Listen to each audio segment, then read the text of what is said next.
Halo, Assalamualaikum warahmatullahi wabarakatuh.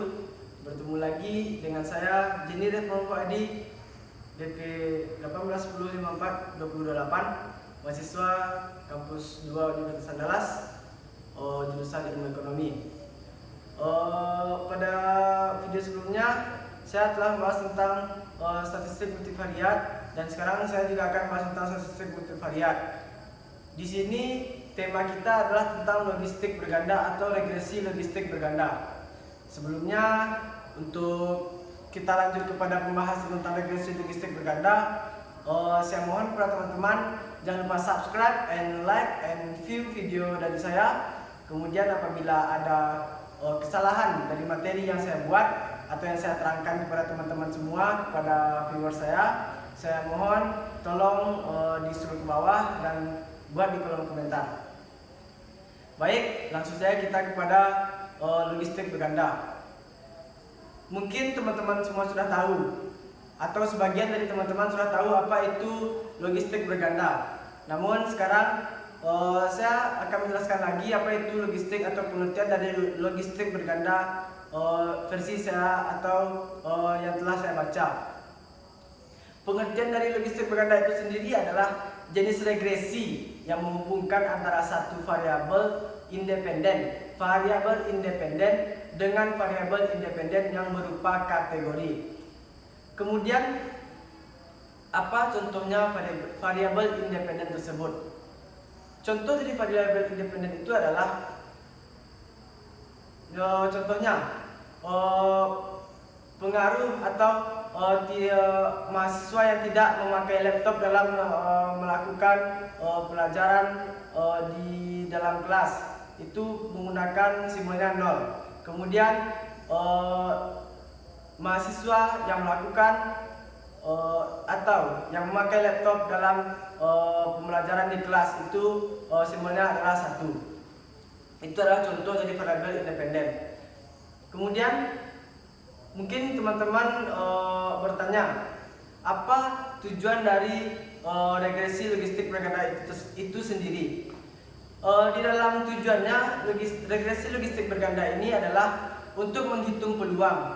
Jadi bagaimana cara kita menghitung peluang kita untuk mendapatkan sesuatu, atau apakah dengan cara kita memakai atau tidak memakai suatu objek atau variabel, apakah peluang kita ada perbedaan. Kemudian untuk melihat karakteristik atau perbedaan karakteristik antara dua kelompok atau dua variabel yang kita gunakan. Kemudian tujuan yang ketiga adalah apakah faktor yang mempengaruhi mengapa terdapat perbedaan pada kedua kelompok tersebut. Kemudian di sini saya akan menjelaskan tentang persamaan dari regresi logistik berganda. Persamaan regresi logistik berganda itu sendiri adalah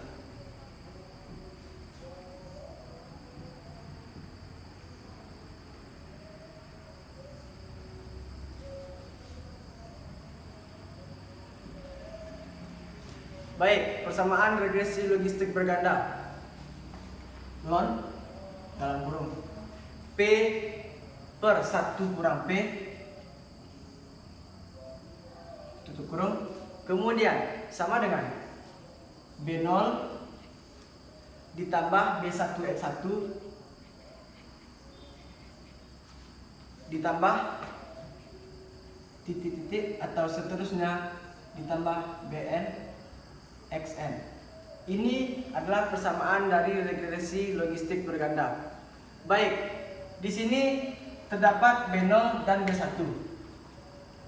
Teman-teman ketahui B0 di sini adalah sebagai konstanta. Ini adalah konstanta dari persamaan regresi logistik berganda. Kemudian ada di sini B1. B1 di sini adalah terdapat X1. Jadi B1 termasuk kepada koefisien dari X1. Ini adalah koefisien.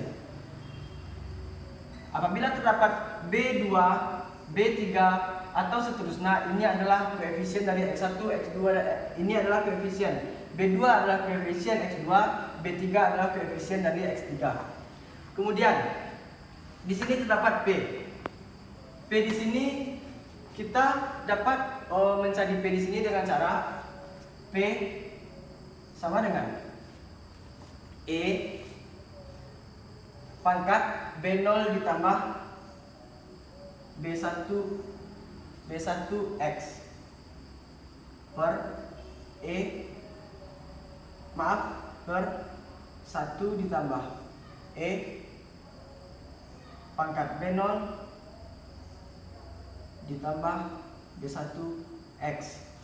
Ini adalah cara mencari nilai dari P. Kemudian di sini nilai dari P ini adalah rentangnya adalah 0 sampai dengan 1. Nilainya tidak boleh kurang dari 0 dan nilainya tidak boleh, ya betul, nilainya tidak boleh kurang dari 0 dan tidak boleh kurang dari 1 atau melebihi dari 1 dan tidak boleh melebihi dari 1. Jadi rentangnya antara 0 sampai dengan 1. Mungkin teman-teman sudah tahu angka apa saja yang ada di antara 0 sampai dengan 1. Untuk lebih jelasnya, saya akan memberikan sebuah contoh kepada teman-teman semua untuk memakai persamaan dari regresi logistik berganda ini. Namun contoh yang akan saya berikan adalah dengan menggunakan SPSS. Langsung saja kita kepada pengaplikasian persamaan regresi logistik berganda ini dengan menggunakan SPSS. See you. Baiklah, sekarang kita akan mengerjakan contoh kasus dengan menggunakan SPSS. Kita mempunyai kasus yaitu seorang peneliti ingin mengetahui bagaimana pengaruh kualitas pelayanan publik terhadap kepuasan pengguna atau masyarakat. Kuantitas pelayanan publik diteliti melalui variabel daya tanggap X1 dan empati X2. Kepuasan penggunaan layanan Y sebagai variabel dependen adalah variabel dummy, di mana jika responden menjawab puas maka kita beri skor 1 dan jika menjawab tidak puas kita beri skor 0. Kemudian di sini kita klik variabel view terlebih dahulu. Kita isi di sini untuk X1. Kemudian di bawahnya kita isi dengan X2. Kemudian selanjutnya kita isi dengan variabel Y. Setelah semua selesai, kita ubah desimal menjadi 0. Semuanya dari variabel X1, X2, serta Y. Kemudian, tadi X1 ini kita namakan dengan daya tanggap. Kita buat di sini di tabelnya itu dengan label daya tanggap. Kemudian kita buat di sini untuk X2-nya itu adalah empati. Setelah itu, variabelnya kita namakan dengan kepuasan penggunaan layanan. Atau kita buat saja kepuasan konsumen.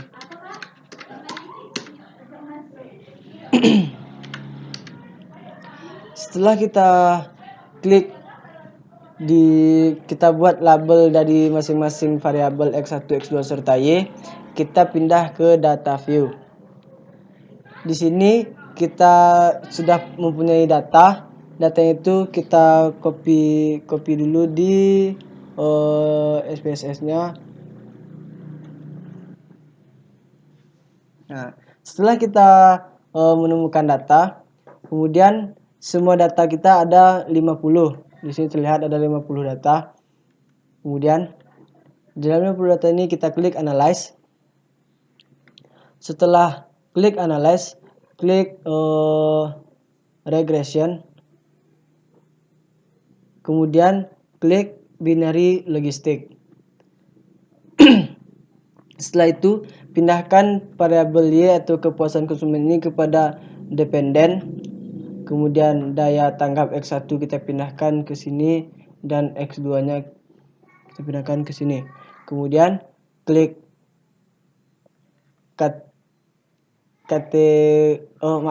kemudian klik save. Lalu klik probabilities, group membership, kemudian unstandardized dessert. Kemudian klik standardize, kemudian klik continue. Setelah semuanya kita klik semuanya itu tadi, kemudian klik option. Centang semua yang ada di menu option ini. Kemudian klik continue. Setelah diklik continue, lalu tekan OK. Di situ akan terlihat hasil dari data yang kita gunakan tadi. Di situ ada yang namanya data omnibus test. Omnibus test of model coefficient. Di sini terlihat omnibus test of model coefficient. Di sini ada yang namanya korelasi. Ini adalah korelasi bersama X1 dan X2. Dan Y adalah korelasi majemuk. Dengan teknik chi-square didapat nilai chi-square sebesar chi-square-nya ini sebesar 23 181 dengan nilai signifikannya adalah 0 yang kecil dari 0,05. Berarti secara bersama-sama daya tanggap X1 daya tanggap yang kita labelkan dengan X1 dan empati dengan X2 berhubungan dengan kepuasan penggunaan atau Y. Kemudian kita lihat di sini ada model summary. Di model summary ini menunjukkan koefisien determinan regresi logistik yakni 0,497. Sehingga dapat dikatakan kontribusi dari variabel X1 atau daya tanggap tadi dan X2 atau empati terhadap kepuasan penggunaan atau Y adalah sebesar 50%. Di sini 50%. Kemudian ada tabel classification table. Di sini bisa kita lihat ada classification table. Tabel di atas memperlihatkan bahwa ketepatan prediksi dalam penelitian ini adalah sebesar 82%. Di sini terlihat ada 82%. Kemudian ada variable in the equation. Di variable in the equation ini